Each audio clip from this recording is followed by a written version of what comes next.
All right, so today we're reviewing Barrell, both the bourbon and the rye, to see if they got these blends right. They've been doing a pretty good job, so let's see. They have. Welcome back to another edition of Bourbon Kingdom. I'm David. And I'm Zach. And today we are going to review Barrell Batch 35. Yep. And Barrell Rye Batch 4. Yep. So it should be entertaining. I didn't know that. I just honestly assumed that Barrell had been doing a lot more ryes. Yeah. And then whenever we got that sample in the mail, I was like, I didn't realize they only had 4. So, but full transparency, by the way, for everybody, Barrell sent these to us. We're always grateful for whenever we receive anything. We try to always be fair about our reviews, you know. Yeah. So they don't ask us to say anything, or they really don't. Yeah. Like to be fair to Barrell, like, because they do watch everything from what we've figured out. Yeah. We haven't even reviewed everything of theirs, and they've been super cool, and they still send us stuff, so we appreciate it. We appreciate you guys. And it's amazing how far behind we've gotten on reviews. Oh my gosh. Because gosh. we are having to review a ton of stuff right now. Yes. Reviews out the ears. So it's what happens sometimes. Yeah, go ahead and let us know in the comments below if there's A, something you would like us to review that we haven't, but B, what would be your all thoughts about if we start dropping reviews on Fridays? So I kind of like additional reviews. He's going to look at me like, you haven't talked to me about this, and he does all the editing. So, but because we're going to have to get caught up at some point in time. I mean, it may not be a permanent thing, but we could do it for a while. Like, for you know, sure. just during allocation season, right? You know? Yeah. I feel like everything's allocation season now. I feel like it's just one big season. You are not. It's like living in Florida and thinking that there's fall, spring, summer, and winter. There's not. It's just hot. Yeah. We all live busy lives these days and can't really afford to wake up and take a day stuck on the couch because of a few drinks that we had the night before. And so Z-Biotics is the answer we've all been looking for. Z-Biotics pre-alcohol probiotic is the world's first genetically engineered probiotic. PhD scientists invented it to tackle the rough mornings after drinking. This is how it works. When you drink alcohol, it gets converted into a toxic byproduct in the gut. It's that byproduct, not dehydration, that makes you feel, you know, kind of bad the next day. Z-Biotics produces an enzyme to break down that byproduct. Just remember to drink Z-Biotics before drinking alcohol. Drink responsibly and get a good night's sleep to feel your best tomorrow. Yeah, so we all have those times where we've been at parties, we've been doing that stuff. And for Zach and I, we have really taken advantage of this Z-Biotics. We take it every time before we have, we know that we're going to be out somewhere having drinks or going out to dinner, and we know we're going to have a few drinks. We just take it ahead of time and take it with some water, and then we just kind of feel refreshed the next day. No real side effects, no anything, and we just wake up the next day just really refreshed. So go to zbiotics.com/Bourbon Kingdom or scan the QR code on the screen right now, somewhere in here, to get 15% off your order when you use Bourbon Kingdom at checkout. You can also sign up for a subscription using my code so that you can stay prepared no matter what the occasion. Z-Biotics is backed by 100% money back guarantee. So if you're unsatisfied for any reason, they'll refund your money, no questions asked. So remember to head to zbiotics.com/Bourbon Kingdoms and use the promo code Bourbon Kingdom at checkout to get 15% off. And thank you, Z-Biotics, for sponsoring this video. But anyways, talking about Barrell Batch 35. So obviously this is done by Barrell Craft Spirits. The proof is 115.7. No, it's 117.5. Oh, yeah, 117.5. Sorry. The rye, I believe, is the 115.7. Yeah, I just got them mixed up. Yeah, it's all right. I've had a few review drinks tonight. It's a lot of reviews. So anyways, back to the 117.5. This is a blend of Indiana, Kentucky, and Tennessee, and the ages range from anywhere from 6, 7, 8 years and 13 years old. So I've always been impressed with their ability to blend in a really good way. I would argue that they are overall the best company in bourbon when it comes to blending. Bardstown's pretty high up there. Yeah. O'Carter's do a great job. Yeah. But I think Barrell, just out of the stuff that we have had from them, like, to be fair to Barrell, I didn't own a lot from Barrell before they started selling stuff. Yeah. And now they've actually opened me up and kind of opened my eyes. Like, I'm interested in trying their stuff. So I did buy Seagrass beforehand. Before they never sent us that. So that was kind of like my gateway drug to them. So, but overall, no, I literally I think honestly that they do the best job blending probably out of anybody. So yeah, right away on the nose, I think there's some fruits in there, like some dark fruits. Like it feels like there's like a cherry smell in there. By the way, I think this is. I don't remember the price. I think it's like around $85. Yeah, they're generally I'm wrong. Yeah, they're generally about $85. And also, I always like to point this out. I do love how they put this on the front of the bottle about the minimum age, which is 6 years, the batch number 35, which is nice, but then a blend of straight, and then it says the bottle number, and it's 19,165. This bottle can be had. Yeah, there's a lot of them out there. So for sure. Almost like a Four Roses LE, just a little bit more than that. Yeah. But I still can't seem to win one of those in the lottery. Look, I won my one from last year, so I can't. I'm hoping I can never. I'm crossing fingers. Maybe this year will be my year. Yeah. By the way, the emails went out for Old Forester, so go ahead and bask in your disappointment like everybody else. Probably. Now, look, I've talked to a couple of you. A couple of you have actually won who watch our channel, so congrats. We're proud of you. We're happy for you. Yeah. So that's a big win. How many emails did you send?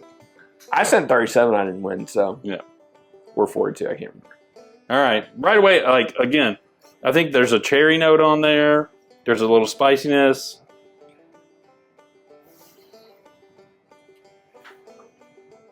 A little bit of like a cinnamon cracker. Cinnamon cracker? It's like a graham cracker? I don't want to say graham cracker because a graham cracker to me is just different. Yeah. But I'm just thinking like, I don't know. Maybe it's just like a plain cracker with cinnamon on top. All right. There is some ethanol on there. Yeah. A little jammy, like berry, strawberry, grape, kind of all blended into one. Yeah. Like a little bit of like a lemon cookie, I think. Yeah, I think like a lemon. Well, no, more like a lemon pastry. I think there is like a bready note on there. Oh, the palate. There's a bit of a grape note in there.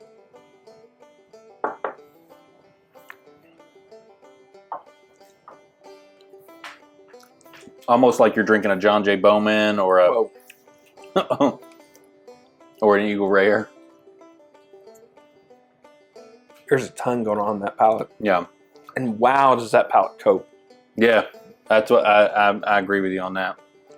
There is, okay, so on the front, there's a little bit of like a coconut note. I do think I see a little bit, there's like a little bit of like artificial grape. Yes, it's not like real grape for sure. Yeah, there's like a little bit of like a Kool-Aid kind of grape note. Very rich, very spicy. There's still like a really nice lemon note on there, but it's not like a fruit lemon, like almost like an artificial lemon, like custard, kind of like pastry note, like of lemon.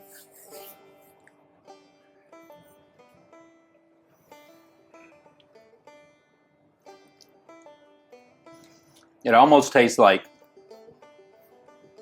on the finish there's like sort of a cola finish to it, like what you get at the end of a. Have you ever had a Coke slushy or whatever? Yeah, I know what you're talking about. Kind of like that. Yeah. That back end finish. The only of that. place I can think of that is Target. Yeah, that's the only place I can think of like a Coke, like icy. Rowan gets them all the time at Sam's Club. No, well, yes, Costco. Sam's Club is a Pepsi one now. Ugh. Yeah, that's what I said. Go ahead and put in the comments below if you're a Pepsi or a Coke person. Coke 1,000%. Yeah, Coke 100,000%. That is so impactful on the back side of the palate. Kind of mid. Actually, I say it back. It's kind of more mid to back side of the palate. With that, it's like a spice bomb that just explodes. Yeah, man, that's fun. I like think that. honestly fun. It's interesting for sure. I do.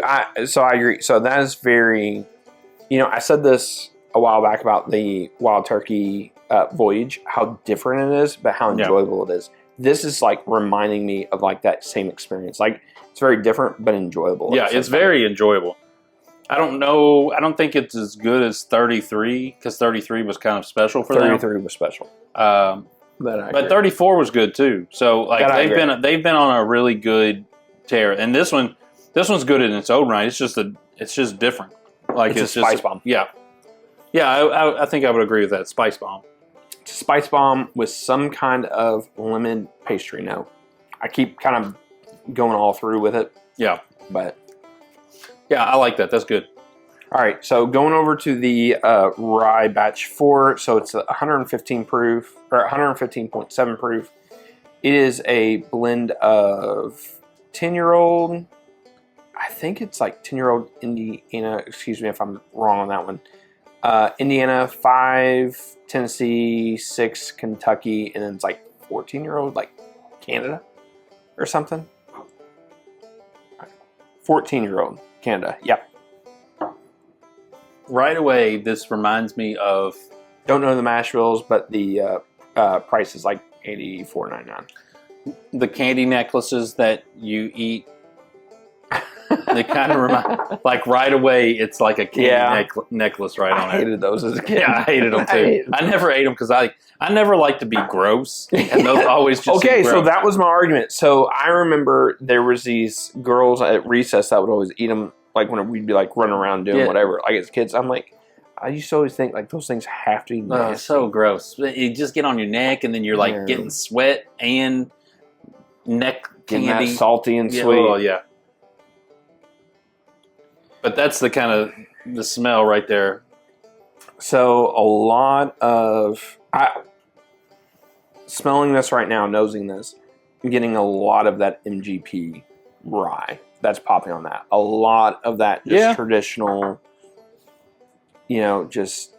spice and just like greenery and pine, and then I'm also getting a little bit of like a sweetness from like the Canadian rye on there. I really am not getting anything Kentucky, anything Tennessee, but just like hitting those notes in my head. I can see. I always think of like Canadian rye being a little bit more sweet for me, and just that Indiana rye being so traditional, just spice and just very floral and stuff like that. And that's what I'm getting off the nose.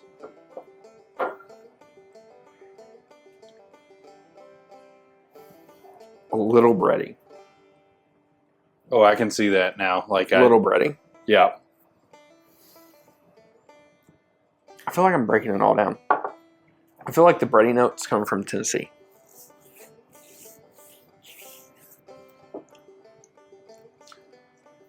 I mean, just right away, I think the MGP dominates it. Yeah. From the palate standpoint. I don't know the percentages of the blend. No. I would be interested. So whenever I saw, and again, it's not a bad thing. Like but I'm just saying, like I feel like the MGP. Look, to be real, we would all pay a significant amount of money for 10-year-old MGP at this point, rye or bourbon, especially rye, right? Mm-hmm. So for the 95.5, but assuming that's what it is, I would assume. I don't know the percentages of it. Honestly, I kind of thought the Canadian would be a huge chunk of it because you can typically get a lot of that cheap. Sure. So, but I don't know. Yeah, There is still a little bit of lemon, and I don't know if that is coming from the bourbon whenever I was nosing it earlier, and that just hasn't left yet, but I'm getting a little bit of that as well. I will say it, okay. The lemon note and like the pine note matches, like it plays off each other really well, but I want to say this, I don't want it to come off like, I'm saying it's come off like chemically, like how you, like a cleaner, you know? Yeah, no. It's nothing like that whatsoever. No, it's not. It's actually really nice. Yeah, not at all. I think it's fruity. It's sweet on the palate. It's that. I feel like it's that what you usually come to expect from an MGP rye. I see what you're saying now with that MGP rye. Yeah. So and it's hard for me to like palate anything else because it's so prevalent in there. And if you're an avid drinker, and I say MGP rye, you know what I'm talking about with that. And so it's hard to like. It just screams a lot of those notes. It's like a really nice, like fresh, like fruit orchard. Yes. Like it just screams that stuff. I see exactly what you're saying. That's actually really damn good. Yeah, it's good. That is really good. The finish is not long. No. But the palate is really good on it. That palate is super just citrus. Yeah. Orange. There's a smidge of like a coffee grain note. Yeah. And that is really good. Listen, we've done 4 or 5 reviews already tonight, and they've all been pretty good. Not been disappointed tonight. A little bit of like a clove, forest kind of note. Yeah. Black pepper sits on the back end. Yeah. But the finish is not long, really, at all. It's not. So I do agree with you. The finish isn't there. But man, take an MGP that screams citrus. Yeah. And lemon. Yeah. And that's basically what it is. I don't know if that's like great notes or not, but that's basically what it is. I think that's great. I don't even know. Really enjoy that rye. I think it's out right now, maybe. But as you can see, we got a... Yeah, we just got a small sample. We got a little is that a 200? I think it's whatever that is. We got a small sample of that with it. So that's really good. My guess is there's not as much as this as there is this. That would probably be my assumption. Yeah. But again, we're very thankful that they send us this stuff. Like, it's super cool. Yeah. So like all in all, I think these are good, fantastic in different ways. But yeah, I mean, I totally agree. So I think if you like more of like a Four Roses Wild Turkey with that spice on a bourbon, yeah, I think this is it. I'm not saying it's just like Wild Turkey or Four Roses, but I'm just saying like that spice profile, I think it's really good. I think with the rye, I think if you obviously clamor or really enjoy an MGP rye, I feel like that's it. Yeah. Just with more of like a citrus fruit note on there. Yeah. So I think this is really dang good. I think this is really good. I would probably try it before I buy it. I think this rye though is phenomenal. Yeah. All right. So, well, tell us what you think, and until the next time, we'll see you. We'll see you.